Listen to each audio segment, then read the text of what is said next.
নমস্কার সবাইকে। পাকিস্তানের ডিফেন্স মিনিস্টার খোয়াজা আসিফ নিজেই স্বীকার করছেন যে পাকিস্তানকে টিস্যু পেপারের মতন করে ইউজ করা হয়েছে।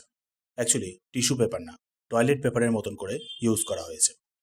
ঠিকই শুনেছেন, এগুলো আমি বলছি না, পাকিস্তানের ডিফেন্স মিনিস্টার খোয়াজা আসিফ নিজেই স্বীকার করেছেন। পুরো ব্যাপারটাকে ডিটেলসে জেনে নিন। অ্যাকচুয়ালি রিসেন্টলি পাকিস্তানের ডিফেন্স মিনিস্টার খোয়াজা আসিফ পাকিস্তানের ন্যাশনাল অ্যাসেম্বলিতে স্পিচ দিচ্ছিলেন, আর ঠিক সেই সময় তিনি এই জিনিসগুলোকে মেনশন করেন। পাকিস্তানকে ইউএস নাকি টয়লেট পেপারের মতন করে ইউজ করেছে। প্রথমটা হলো 70-80 দশকে, আর সেকেন্ডটা হলো 2000-এর পর থেকে। ডিফেন্স মিনিস্টার স্বীকার করেছেন যে 1980-র দিকে সোভিয়েতরা জোর করে কিন্তু আফগানিস্তানে ঢুকে পড়েনি, মানে আফগানিস্তানে ইনভেশন কিন্তু সোভিয়েতরা করেনি। অ্যাকচুয়ালি কাবুলের তরফ থেকে আমন্ত্রণেই সোভিয়েতরা আফগানিস্তানে এন্ট্রি করেছিল, বাট ইউএস সেটাকে ঘুরিয়ে অন্য আরেকটা ন্যারেটিভ তৈরি করেছে। যে সোভিয়েত নাকি আফগানিস্তানে আক্রমণ করে দিয়েছিল, ইনভেশন করে দিয়েছিল, তার জন্যই ইউএস নাকি পরে গিয়ে এন্ট্রি করেছে। যার জন্য একটা পাকিস্তান প্রথমে আলাদা রকম করে ন্যারেটিভ তৈরি করে, যে তারপর ইউএসকে হেল্প করা শুরু করে। সবকিছুই ইউএস এর কথাতেই হয়েছিল। তার উপর 9/11-এর পর ইউএস যে আফগানিস্তানে এন্টার করেছিল, সেক্ষেত্রেও কিন্তু পাকিস্তান অন্যরকমভাবে ন্যারেটিভটা তৈরি করেছিল, পাকিস্তানের নিজেদের মানুষদেরকে অন্যভাবে জিনিসটাকে শো করার জন্য। পাকিস্তানের স্কুল বুকসে 1999-এর পর থেকে ইউএস এর অ্যাকশনগুলোকে জাস্টিফাই করার জন্য বেশ অনেক কিছুই কিন্তু চেঞ্জেস করা হয়েছিল। আর ইউএস এর কথাতেই পাকিস্তান তালিবানের এগেনস্টে লড়াই করা শুরু করেছিল, নিজেদের এয়ার স্পেস প্রোভাইড করেছিল, লজিস্টিক্যাল সাপোর্ট দিয়েছিল, ইত্যাদি অনেক কিছু আফগানিস্তানের এগেনস্টে লড়াই করার জন্য। মানে খোয়াজা আসিফ বলতে চাইছেন যে ইউএস এর কথাতেই পাকিস্তান আফগানিস্তানের এগেনস্টে বিভিন্ন স্টেপগুলোকে নিয়েছিল। এমনকি ইউএসএসআর এর এগেনস্টে লড়াইয়েও পাকিস্তান ইউএস এর কথা মেনেই চলেছিল। ইউএস এর কাজ মিটা যায়, দেন তারপর ইউএস পাকিস্তানকে টয়লেট পেপারের মতন করে ছুঁড়ে ফেলে দেয়। সোভিয়েতের সাথে লড়াইয়ের পর ছেড়ে দেয় মিলিটেন্সি, রেফিউজি ইস্যু, ইনস্টেবিলিটি ইত্যাদি অনেক কিছু নিয়ে ডিল করতে। দেন তারপর আবার 2021-এ আফগানিস্তান ছাড়ার পর পাকিস্তানকে একা ছেড়ে দেয় টেরোরিজম, র্যাডিকালাইজেশন, ইকোনমিক স্ট্রেন, ইনস্টেবিলিটি ইত্যাদি নিয়ে ডিল করতে। ইউএস মুভ অন করে যায়, বাট ইউএস এর অ্যাকশনগুলোর রেজাল্টটা পাকিস্তানকে ভোগ করতে হয়। এগুলোই ছিল পাকিস্তানের ডিফেন্স মিনিস্টার খোয়াজা আসিফের বক্তব্য।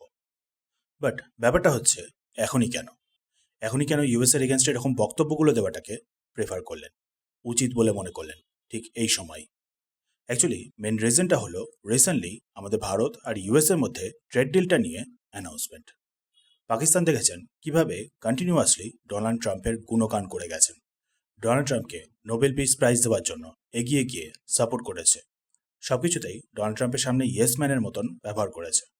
বাট তবুও কিন্তু সেই আমাদের ভারতের সাথেই একটা বেটার ডিল। পাকিস্তান চেষ্টা করছিল আমেরিকার সাথে একটা মিনারেল ডিল করে নেওয়ার, অয়েল ডিল করে নেওয়ার, বাট সেগুলো সম্ভব হয়নি। উল্টে আমাদের ভারতের সাথেই বিভিন্ন সব ট্রেড ডিল। সো বলতে পারেন এটারই আউটবাস্ট। পাকিস্তানের মিডিয়ার তরফ থেকে ওপেনলি কোয়েশ্চেন করা হচ্ছে যে পাকিস্তান ঠিক মতন করে নেগোশিয়েট করতে পারেনি, যার জন্যই পাকিস্তান বেটার ডিল পায়নি। সো বলতে পারেন সেটারই একটা ফ্রাস্ট্রেশন। বাট এখানে দেখুন, অ্যাকচুয়ালি কিন্তু কিছু রিয়েল ইন্টেনশনও লুকিয়ে রয়েছে। পাকিস্তানে বর্তমানে কথা উঠছে যে পাকিস্তান প্রচুর পরিমাণে এখন ইউএস এর ওপরে ডিপেন্ডেন্ট হয়ে গেছে, আইএমএফ এর লোনের ওপরে ডিপেন্ডেন্ট হয়ে গেছে।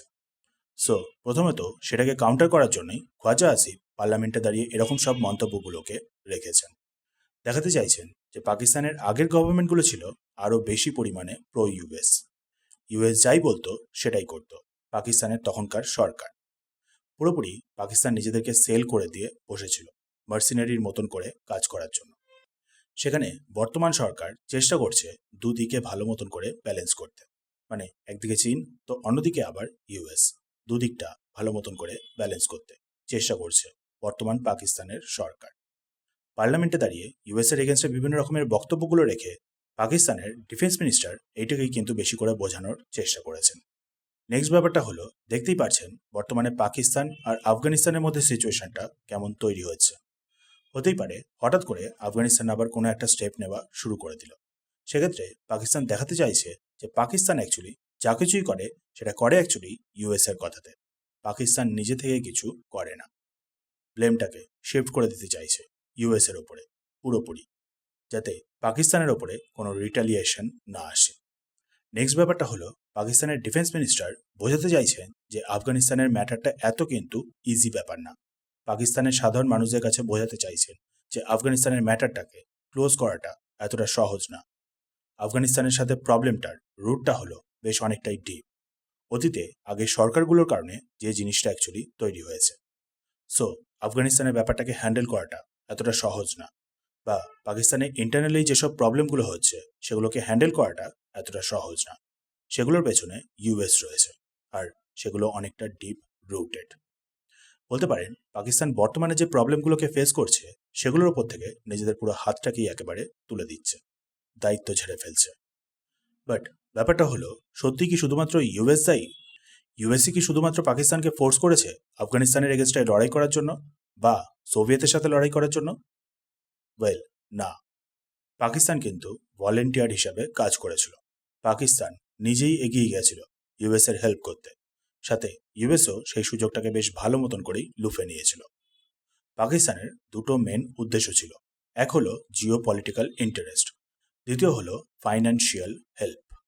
পাকিস্তানের লক্ষ্যটা ছিল আমাদের ভারতের কাশ্মীর, যার জন্য ইউএস এর কাছ থেকে সাপোর্টটা এক্সপেক্ট করছিল, আর তার জন্যই এগিয়ে গিয়ে পাকিস্তান ইউএস এর হেল্প করত, বদলে এক্সপেক্ট করতে আবার কিছু ফাইন্যান্সিয়াল হেল্প। বাট এখনকার সিচুয়েশনে এসে দেখছে সেই হেল্পগুলো কিন্তু পাকিস্তান ইউএস এর কাছ থেকে পায়নি।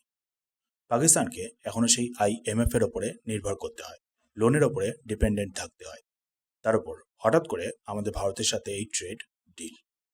সো এইসব কারণগুলোর জন্যই হঠাৎ করে এরকম ধরনের একটা ফল আউট, হঠাৎ করে ইউএস এর এগেনস্টে ডাইরেক্টলি বলা শুরু করে দেওয়া।